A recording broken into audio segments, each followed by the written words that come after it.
Hello, guys and gals, me Mutahar, and welcome to another episode of Deep Web Browsing. I think it's episode 202, which means we are way into the series, way into this and virus investigations, which I kind of am slowly loving a little bit more, but you know what? I'm getting pretty nostalgic, and I tend to do that at 2:30 in the morning. So as you can see, my sleep schedule is still shot to shit. Doesn't help that there's a certain rever in my neighborhood, but you know what? We're gonna calm down because this week I've gone on far longer than I should. Let's go to our very first website. I think the more and more I spend time doing this at 2:30, the more and more I have like a legit mental breakdown. But hey, that's fine. That's okay because we have the North Korean cookbook. All right, so we haven't seen a cookbook in a while, so mamma mia, we got some fucking food to learn about today, dude. All the content is scraped from North Korean Chef Association, which I highly doubt is a thing, but we'll load it up anyways. I was curious on what they cook over there, but the site is really slow, so I scraped the whole thing and ran it through Google Translate API. Now, one thing real quickly, as far as is the Korean? No, yeah, no, it actually, I'm fucking stupid. No, the Korean is same regardless. Do they? I don't think they have any. Do they have any variants between South Korean and North Korean, like some word off differences? Because I honestly think that the change in language, there is no change in language, but I think there's like a difference in like dialect and word spoken. Maybe I'm not so sure. But I don't know, dude. I obviously I don't know anything about Korea, more than most average people. But I always had that thought in my head. Anyways, the site is very content rich, but Google Translate made a very poor job of translating it. Oh hell yeah, dude! I don't doubt that shit at all. Let's see what staple North Korean food is, man. Hell yeah, dude! They got things called bongyang. What? No, staple. Dude, they got a whole webpage of it. Wow, that's actually gangster, dude. That's really sick. So these are all North Korean delicacies that they have, and some of them look good. Like that's acorn grinding, and apparently that's an acorn. Like, dude, Koreans have made acorns look delicious, dude. I'd bite down on that any day, dude. I'd turn into a little squirrel boy for that one. Jesus. They've got apple milk. Okay. All right, dude. Kim Jong's taking the golden shower, quite literally, dude. Acorn rice. All right, there's a lot of acorns brought in. Now, I think a lot of that has to do with North Korea is a very famine-prone country. It's just due to the fact that their leadership likes to test out bullshit nukes in Japan more than they like to actually feed their people. So, yeah, that's a thing. I mean, Kim Jong certainly can get his hands on some food. That's for goddamn sure. Baek bok song sol yi, baek bok ryong sol ji. I totally mispronounced that. Is rice cake. That's actually very similar to Indian food as well too. Like we have like rice based desserts as well too. Asia rice works anywhere. So the more you go, you got bean pots, bean jam flour picker. Dude, that shit looks amazing. I am ready for some. I am ready for some goddamn for some Korean food. I've had bibimbap once, which is really good. Korean spicy food is probably one of my all-time favorite foods. Like it's up there for sure. Like if you've never had really spicy good Korean barbecue, then I don't think you've ever really lived, man. Korean food is great. But this site kind of goes on and on and on. I didn't know North Korea had this much food. Now again, a lot of this could probably be like food that's staple in like Korea, Japan, China, any Asian country like Vietnam, for instance, right? Like you would kind of see this anywhere I think you would go to. So let's go to like what's in store? I want to see what a North Korean store browsery looks like. Let me see real quick. Well, you've got one that's in stores. All right, Polak Barbari, apricot candy pickles. Oh, there's anchovy sick. Oof. All right, I'm like hit or miss on anchovies, but God bless if you can. Beef cannabis. Oh, hell yeah, it's dried in marijuana and then dried and baked? Wait, I can get high off a cow? What the fuck? Wait, because you got beef illegal like in parts of India, so you also have marijuana illegal. Is it like double illegal? Does it like cancel each other out, dude? Is that where we're going with this? Bossum kimchi. Kimchi's also pretty gangster.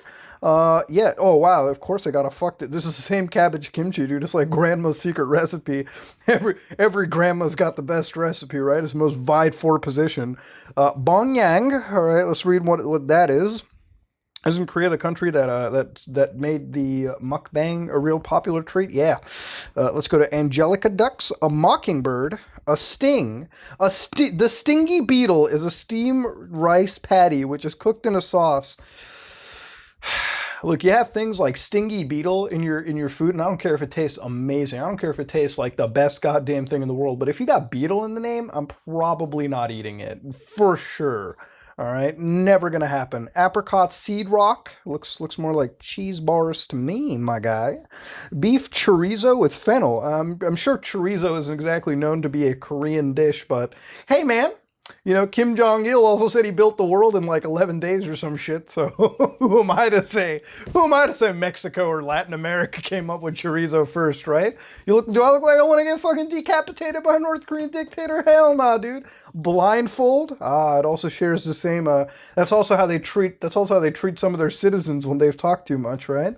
Buckwheat jar gym. Yeah, there's just a whole site of why is this on the deep web? Why is a North Korean fucking cookbook on the deep web? Like, Kim, do you not let your people look at how to make food? What the hell is this? Let's look at some of their gamey food. All right, they've got a deer. All right, that's a rare commodity to get out in Korea, by the way. I'm pretty goddamn sure. Shit's like the Hunger Games out there. Bears. You get to eat bears? How could you eat a bear? Those things are like the cutest things in the world, dude. I'll be honest with you.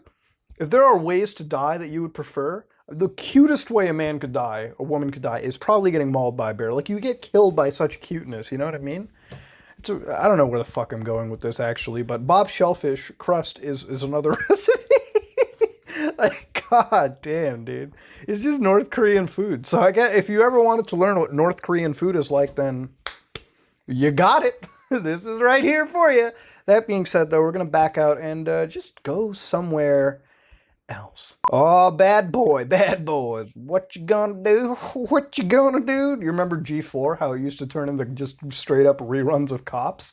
Yeah, I remember that. But this is Bad Cops, all right? Beware. All right, so anyways, please don't turn the comment section to a fucking political turf war, please. Because honestly, this isn't the place for it.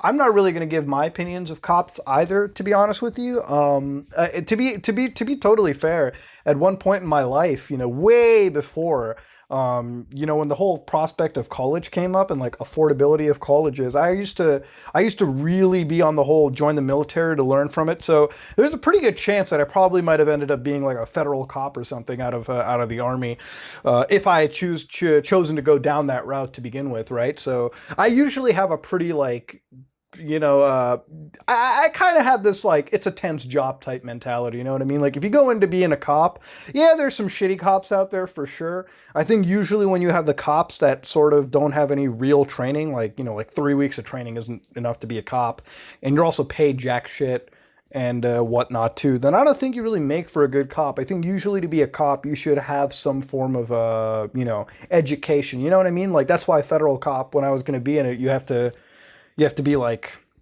what is it? You have to have a, God, I just poked my eye. You have to be, you have to have like a bachelor's in like criminology or some shit. And you have to have like full years experience and stuff. But then again, you get paid way more. So, you know, that's also a reason why. But yeah, I have a sort of thing. But anyways, totally beyond that point. We have a new website that's all about talking with bad cops. So they got 3 YouTube videos they posted, which I believe are YouTube videos. I mean, yeah, they're all linked back to YouTube, so you can go right here, view one. It's loading real quick. Yeah, give me your ID, OKC vet. Yeah, you've got like just some, you got some pullover stuff. So it's about 20-minute videos. Like, Jesus Christ, it's long. Police state in Albany, New York. New body cam released. All right, the incident began last month when officers were called to a First Street residence where police said that they responded in the past for loud disturbances. The incident was recorded by bystanders holding cell phones and also captured by multiple police body cams. Yeah, I mean, the way this guy is sort of putting up his hands right now, look, man, if a cop ever pulls me over, you know, they got a gun and shit, I'll probably just, you know, be like, yes, officer. Yeah, no problem. What do you want to know, officer? All that kind of bullshit. I mean, you can be well within your rights, but if you're getting belligerent at a guy that has the ability to pop you in the head, I'd be a little more careful. You know, Boulder, Colorado. Boulder cops racial profiling of college student. Officer quits before investigation completes. So basically, there's a bunch of victims over here. Thief, coward, tyrant. So basically, the cops beat up on some dude or whatever. And yeah, Yeah, there's bad examples, Trevor. There's bad eggs everywhere you go, right? Like, I mean, there's good cops, there's bad cops. Yeah, there's. I haven't watched the video, so I can't tell. Blanchard PD, Oklahoma, tyrants in the Blanchard PD exposed body cam footage. So I don't know how they get body cam footage per se. Like, does it get leaked out of a police station? Because I know cops have to have body cams now, right? Like for sure, just to protect themselves and the other people around them and within their department as well too. Like, God forbid, like a superior officer like fucking starts to bully somebody below.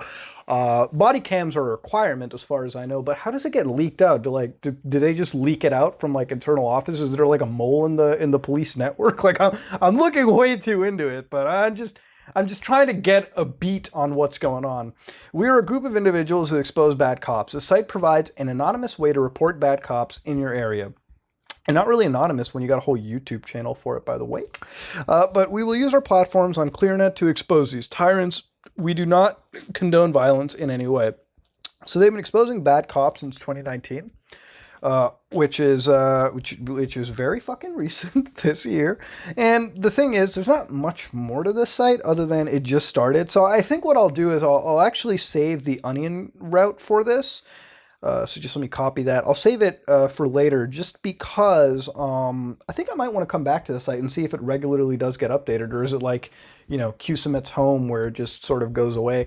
Because, yeah, I would like to see more of it. Again, keep the politics away from here. Whatever you think about cops is whatever. It's all up to you. Let's just keep things about the video in hand. But yeah, no, that's what we got, dude. Bad cops. Let's back out of here and go somewhere else. Oh shit, dude! We just came across the world's oldest webcam. What? Live San Francisco view since 1984. You've got to be kidding with me, my guy. Jesus Christ. So, ladies and gentlemen, apparently we have the oldest camera imaginable. So let's do this. Webcam sprang to life in 1994. It's a student project in the Department of Instructional Technologies at San Francisco State University.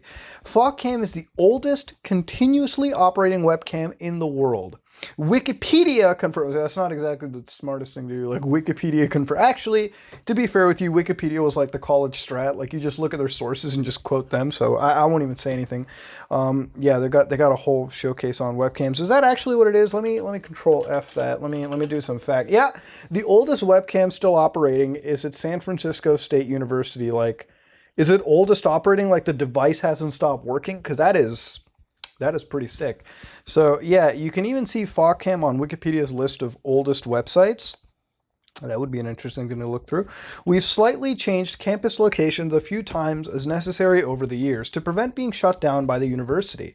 Historically, the first webcam actually predated the web. The Trojan Room Coffee Pot Cam at the University of Cambridge came online way back in 1991, and it was retired in 2001. So they're not the oldest camera. The oldest one is like a Trojan Room Coffee Pot Cam, but that got retired in 2001, so it's not the oldest running, but like this certainly has aged further than it, right? Like that thing got like glocked to the head before before reaching the world, even though I kind of want to pull that up and check it out real quick too. So they got a BBC article.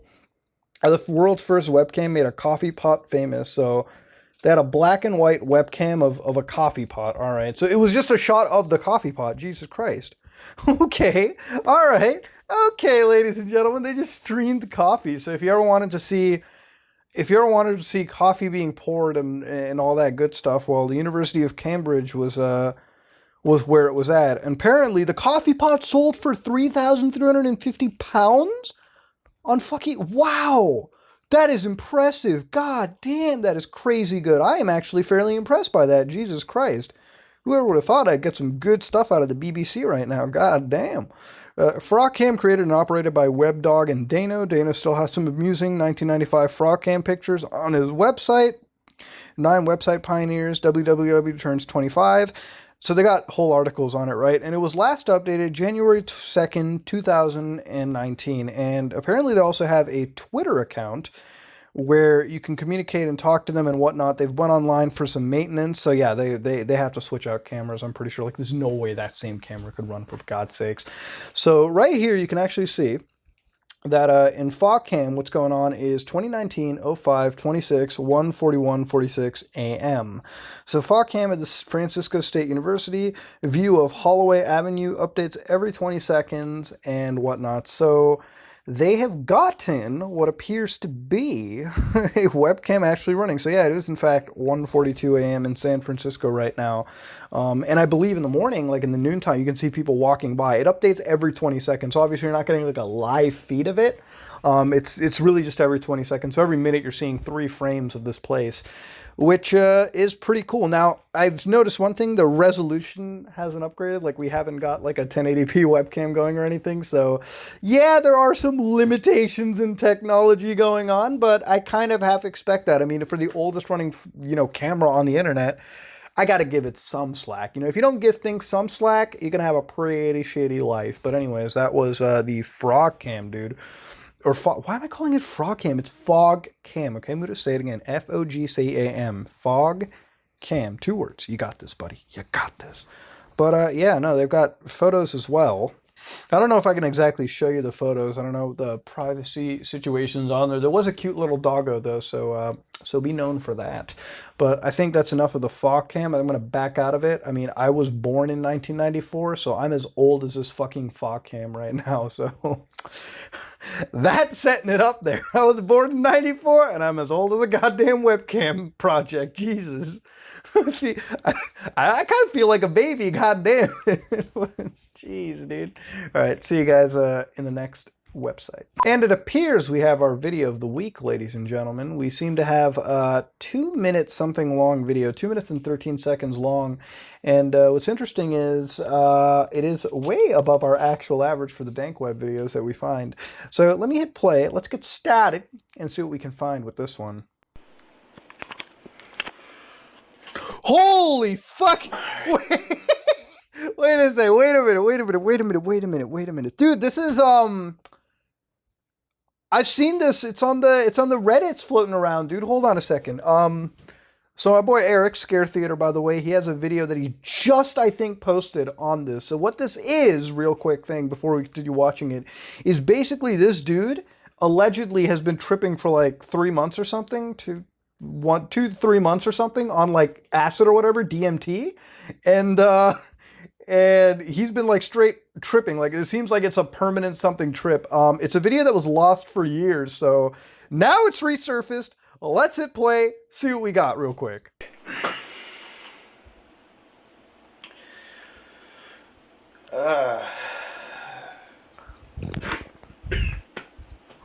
Wait a minute. Do you guys notice for a second, like the handgun up there? Like it's really hard to see, but he's got, I think that's a revolver. Like you can see by the grip and yeah, that's it. He's got a revolver just up there. Jesus.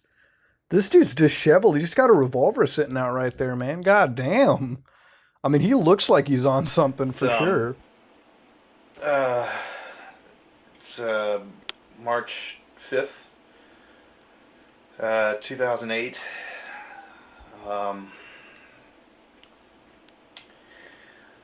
Don't seem to be coming down. So like right now he's on. So right now what's going on is he is on like DMT right now. Off. And what's happened is apparently to him it's 2 months have passed while he's totally like on DMT right now, and it's just fucking it's just there. Jesus. He looks really disheveled, by the way. Like he looks pretty gone. Like the way that he's staring off, like he might be reading some script. He's probably looking at some hallucinogen. Like if he's actually tripping and like, Jesus Christ. Center feeling, center back. I think I boiled the roots right. I did what it said in the book. So he drank a tea version of it. Okay. So I think we can stop it right over there. Basically what's going on is like the dude basically took like DMT and combined it with I believe a tea leaf that basically allows you to drink DMT. And what it does is it restricts certain cells or what are like enzymes in your body that what happens is like they restrict. And usually, if you drink DMT, nothing should happen. But like what he's done is he's also drank something alongside the DMT drug that has restricted him. That has basically prevented his body from breaking down, like, or from stopping the absorption, I guess, of the DMT. So right now he's got DMT in his bloodstream, and he's like fucking on a trip. And I can't confirm or deny that I've ever done DMT in my life, but I will tell you, tripping is pretty serious. You know, if you ever a trip if you ever have something as strong like that, right? Like it can do so many things to your body. Like you can have so many kinds of hallucinations. Like it can get to a phase where it's almost borderline schizophrenia, truth be told. So what this guy is going through is for 2 months, apparently he has taken this drug, whatever it is, like, I don't know what it is. I think it's like DMT, Datora, something of the sort. Could be scopolamine for all I fucking know. And he's taken this drug, and for 2 months it hasn't worn off. Now the thing is, I believe medically you can't take a drug once it passes through your bodily systems, right? Like once it excretes out of you, you should be off that drug. Like once it passes, you can't be high anymore.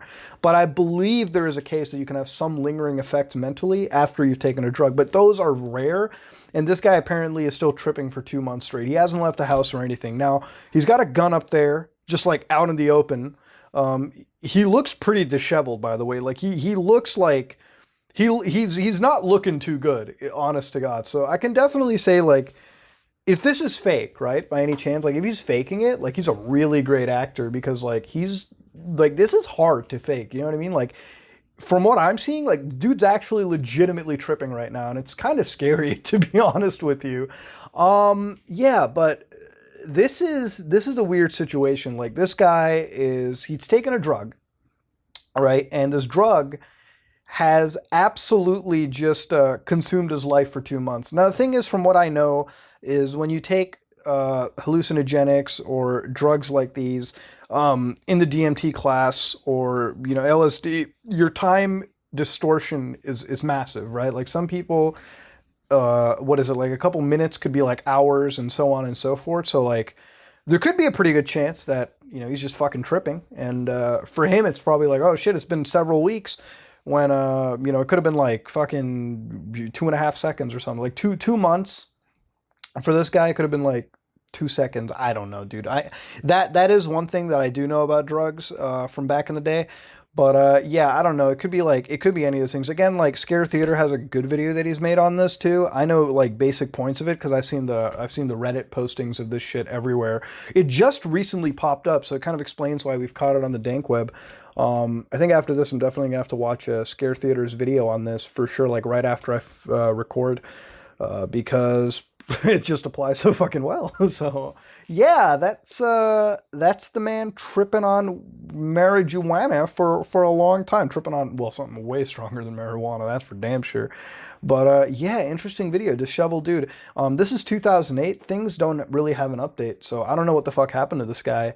I hope he's doing fine. I really do. Like, I mean, shit serious. If he's legitimately been tripping for 2 months, that's like a breakthrough in science, by the way. But he also needs to get some goddamn help. Like, if this is real on the off chance, that gun really, really like sends me like scared. Like that is a gun for sure. You can see it. You can see like the grip. You can see the fucking. You can just see everything. You can see the hammer, the grip, whatever you want to call it. So that is a goddamn revolver on his dressing table. So I'm just putting that one out there. I hope this dude's fine.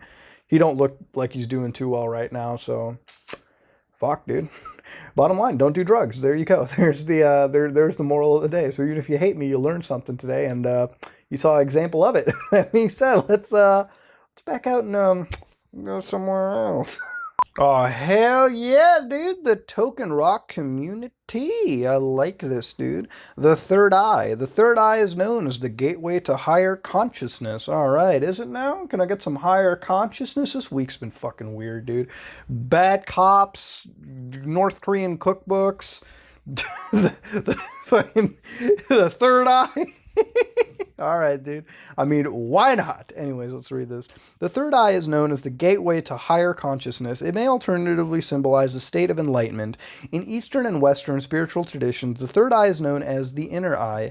In mystical, the esoteric concept referring to the Ajna chakra. The third eye is associated with clairvoyance, out-of-body experiences, visions, and precognitions. People who have developed their third eyes are known as seers. Well, that's painfully generic. For God's sakes, come on, dude. Can we think of a better character class name for crying out loud?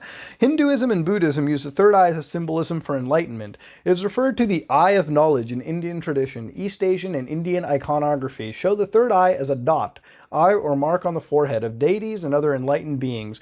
Hindus place a tilak between the eyebrows and the representation of the third eye. Yeah, the tilak right here, yeah, for sure. There are two small organs in the brain known as the pituitary body and the pineal gland. Medical science refers to the pineal gland as the atrophied third eye. It is said that neither, that's the first time I heard of it, by the way. It is said that neither of these glands are atrophied. These glands were once used in the past as a means for man to get in touch with the inner world, his way to ingress. These glands will again serve that purpose. Man will again possess the ability of clairvoyance by remembering how to establish a connection to the pineal gland and the pituitary body. I mean, it could just be, there are parts of our bodies, right, where they're not so useful anymore that we just have dormant reigning inside them. Just give evolution some time. It'll wipe out, dude, for sure. But on a much grander scale, by connecting the pineal gland to the pituitary gland with the cerebrospinal nervous system, once that is accomplished, it will be under control of man's will. Activating the third eye can be accomplished through meditation. Mastering the art of meditation will help to activate the pineal gland and the pituitary body, as well as teaching you to relax and open your mind to all possibilities. Once this is accomplished, clairvoyance is easily reached. Dude, meditation does fucking wonders, by the way. Just give it a try, honestly. You, like, completely change your life around for the better if you try it. You just, like, fucking 10, 15, 20 minutes a day will change it. I'm not even kidding. Like, straight up go for that shit. Whew, thank you, Rantar. In the chakra systems, the third eye is a sixth chakra. It is associated with the color indigo. The chakra is often referred to as the avenue to wisdom. Here we can tap into our own inner wisdom and put our own learning perspectives in. Okay, so basically what it is it's a way. This site is all about opening the third eye, which is a way for us to see into the inner world, to become clairvoyant. And, you know, it's part of those things where usually I would sit inside and kind of go, but I almost have somewhat of a belief in this. Like, I mean, first of all, I'm kind of one of those people who's like, how can I prove something wrong, right? Like, I usually keep an open mind on a lot of these things. So, like, when it comes to the third eye for this case, I'm usually all for it, by the way. Like, I'm all for openness and thought-provoking ideology like this. So for me, the third eye is something I do have somewhat of a belief in. You know, this kind of stuff. Of course, at the same time, like, I'm very skeptical. So maybe it exists, maybe it doesn't. Again, it's kind of like the flat earth theory, right? Like, yeah, we all kind of laugh at it, but if somebody can 100% prove to me the earth is flat, then guess what? I'm going to be a flat earther tomorrow. Like, I can accept, you know, when I'm wrong. So if I'm wrong, then I guess I'm fucking wrong. So I'll accept that to the end of the day. There are some things, though, that I'll probably sit there and kind of laugh at. And hey, if I get those things told that they're right, then I'll just laugh even harder and say, I fucked up. I was wrong. But anyways, let's go into this. So list of subjects, community. Essential oils. Oof, I love reading about essential oils. God damn, dude. Welcome to the wonderful world of 100% based essential oils. Here at Token Rock, we are passionistic about holistic health. Dude, if you told my dad about this shit, my dad's a doctor, by the way, so, like, if you start telling my dad about, like, homeopathic medicine, my dad, like, flips a fucking nip. Like, it's not even a joke. It's, like, hilarious. Like, I think I remember talking to him about it. He's like, well, son, if you want to, like, it just gets pretty out there. Again, I don't care, dude. Hey, man, if holistic medicine helps you, then God bless you, all right? I'm glad you got help, dude. I'm just pointing out, like, what my dad would say. Holy hell, dude. My dad don't dick around when it comes to that. Here, let's open up the expert as well, too. Essential oils can be used to promote physical, emotional, and spiritual well-being. And as long as they are certified pure therapeutic grade, aka price 3 times up the ass than usual. They can be used aromatically, topically, and most often, but not always, internally. Generally speaking, EOs fall into the category of alternative or natural medicine, similar to herbs and homeopathy. Essential oils, however, are 50 to 70 times more powerful than herbs. I really want to see the mathematics behind this, by the way, please, God. Having been around for thousands of years, dating all the way back to Egyptian culture, where frankincense essential oil was considered more valuable than gold. Modern research now knows even more about the profound and widespread applications that EOs offer. The past, the present, and future have all met in the golden chalice, which emanates a divine tune, a symphony of aromatic, botanical compounds, and healing possibilities. God damn, dude, we're getting fucking ready for this. Jesus Christ. I love it, dude. I love it, dude. Essential oil. I might rub me with some essential oils too. All right, what is this? My life path number is the most important indicator of your life. It is surprisingly the easiest number in the numerology chart to calculate. So what is this? What do I just... Oh, let me enter my birth date. May 1st, what is it? 1994. All right, select a number. Or so, no, fuck that. I'm not going to select a number. I'm just going to go. All right, my birthday 5/1. My life path number is 11. What? I'm the healer? Dude! Dude, that's my new path in life. I'm going to be a fucking white mage. I know you're different, but you know you're different. You don't need other people to tell you that. As a life path 11, life is filled with mysterious connections and experiences that just seem to pop up. You're more intuitive and sensitive than other people you know. You are here to help people heal in some capacity, and you may already be in a classical healing profession. But you may also help other people through your arts, words, and other creative outlets. You may find it deeply gratifying to tap into your spiritual side and allow your essence or gifts to be fully realized or expanded upon. You may have found that your life sways from one intense situation to another. Oof, God, talk to my love life about that one. Jesus Christ. Although this can be draining at times, know that it provides you with a greater depth of experiences so you can grow faster. You are considered the wounded healer, someone who helps themselves by helping others. Oh my fucking God, Jesus Christ. Some of the careers that are best suited for life paths include positions where they are listening and working to improve a person's life. For instance, a minister, psychologist, teacher, and charity worker. Could you imagine me? Just like, honestly, for a second, imagine me being a fucking psychologist, dude. Like, imagine that and just laugh it the fuck off. I don't know if I could ever be a teacher either. I'm a pretty terrible teacher to begin with, so hell yeah, dude. Some of your fellow Life Path 11s include, my Life Path brothers. All right, let's see. Who am I related to? Michael Jordan. Oh, hell yeah. Bill Clinton. Prince William.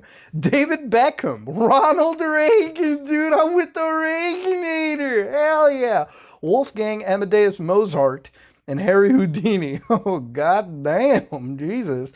Word of caution, be mindful not to allow your search for spiritual enlightenments overcome your life and close relationships. There have been many who feel that they must go on an arduous journey of self-discovery, only to realize that they didn't need the journey's harsh lessons in order to find out what they were looking for. Yeah, dude, look, man, I got great friends, dude. I'll just deal with all that. Jesus Christ, dude. There's plenty of other number 11 brothers out here. God damn. All right, so I found out my life path number. I found out what the fuck the third eye really is, and all that good stuff. So you know what? The token rock has certainly helped me look inside myself, and I might just goddamn buy some. I might just buy myself some of those essential oils, dude. Oh man, let's do this. What's my last name? Oh, it's gonna give me a baby name? Oh hell yeah. What if I had a boy?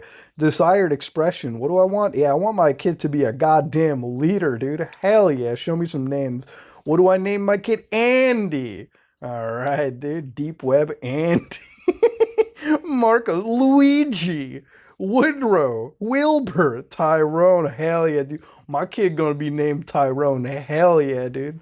He's gonna be fucking cucking some people when he grows up. He's a goddamn leader, an independent, a bull, you know what I mean? Anyways, I think I'm getting way too carried with this. So I'm back out and go somewhere else. And ladies and gentlemen, that was another episode of Deep Web Browsing, Dank Web Browsing, Dark Web Browsing. The part of the week where we take a look at that danker side of the internet. Now this week we've got some interesting stuff, a nice little video that's all the rage all of a sudden right now. We've got what appears to be bad cops, essential oils in a North Korean cookbook. Ladies and gentlemen, it's been a fucking weird week. And you know what? It's always at like 3 in the morning that things get really weird. I think the witching hour takes into effect in the most retarded of fashions. But that being said, ladies and gentlemen, if you like what you saw, please like, comment, and subscribe. Dislike it if you dislike it. I am out.